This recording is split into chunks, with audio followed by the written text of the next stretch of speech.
O Muslims, let me tell you something that you should need to know. There's a report that's been put out. This report has been developed in America. It is what most of the governments in the world today are using as a ruler and a parameter to judge Muslims, to evaluate Muslims, to diagnose Muslims. And let me read to you what they have said concerning us. They, the so-called non-Muslim experts, have politically and ideologically grouped us into the following categories. They said that the Muslims of the world are of basically 4 different kinds. They're talking about Ta'ifiyah now. They are fundamentalists, they are traditionalists, they are modernists, and they are secularists. Let me define those terminologies for you. Fundamentalist means those people who are saying we want to go back to the Quran and the Sunnah. We want to establish the Quran and the Sunnah. We want to follow the 3 generations of Islam. No, we do not want bid'ah. We don't want ghulu. We don't want excess. We want Islam, the Quran, and the Sunnah in all our actions, and that's it. They call us, those who say that, fundamentalists. Although in Islam there's nothing called fundamentalism. Then there are the traditionalists. These are the people who also say they follow the Quran and the Sunnah, but they hold on to a certain classical tradition.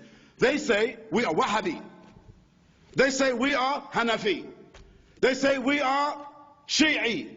They say we are Hanbali. They say we are Shafi'i. They say we are Maliki. Although those 4 men, Ahmad ibn Hanbal, Imam Shafi'i rahimahullah, Abu Hanifa, Imam Malik, although those are our fathers, those are our scholars, those are the mujtahideen of Islam and the greatest people who brought dalil to us from those generations, no doubt.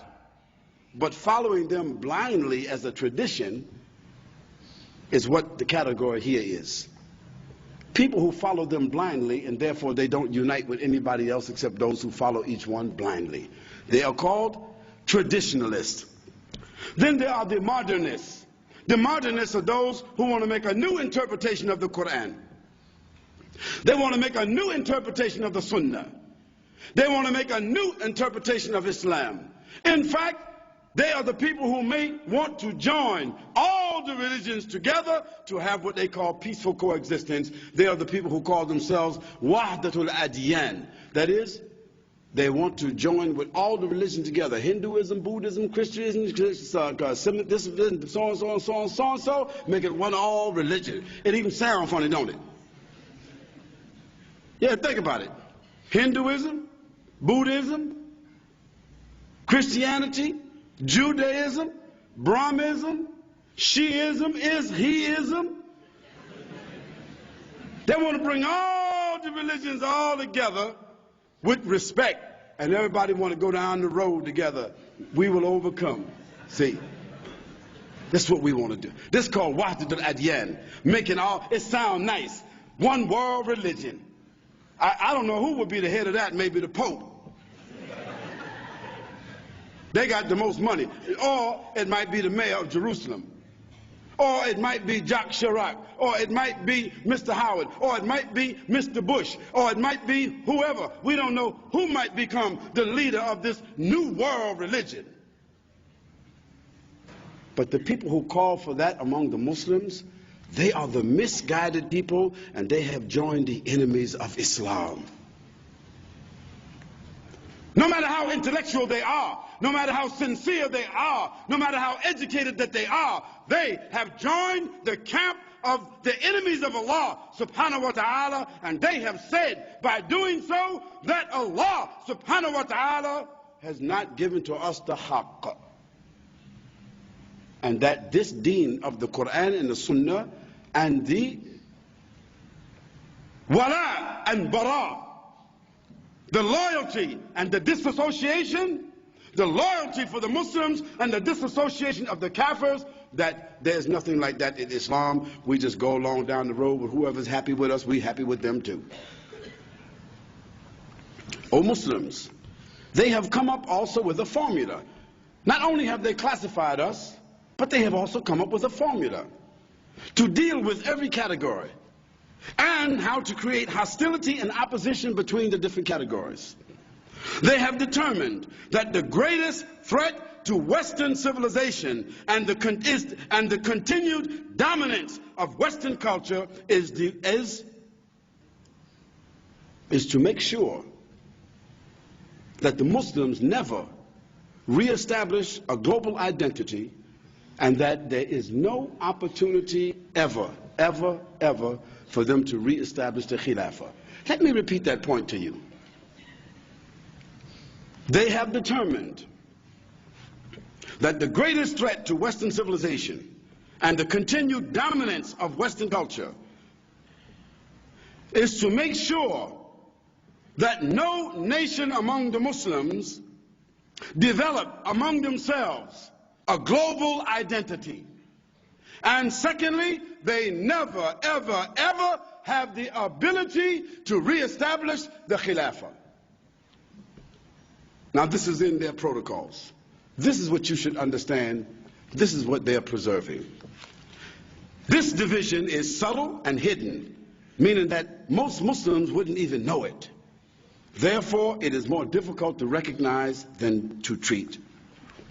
The non-Muslims who consider themselves as authorities and experts on Islam and Muslims have observed the following. Listen to this, please. The Muslims in the world are divided into the following basic socio-political groups: Asians, Arabs, Africans, those of the Far East, those of the Near East, those of European, American, and Australian backgrounds, although those are of the minority, those of Slavic and Russian backgrounds, although they are also a negligible population, and those of South America. This is what they said. Look how they divide us. Our objective is to polarize these ethnic groups. That means to keep these ethnic groups from uniting together and exploit their cultural differences. In this way, we can maximize our global agenda and we can minimize any global threat from them. Subhanallah. Look how clear they are. Look how bold they are. Look how blatant they are. And look how accurate they are.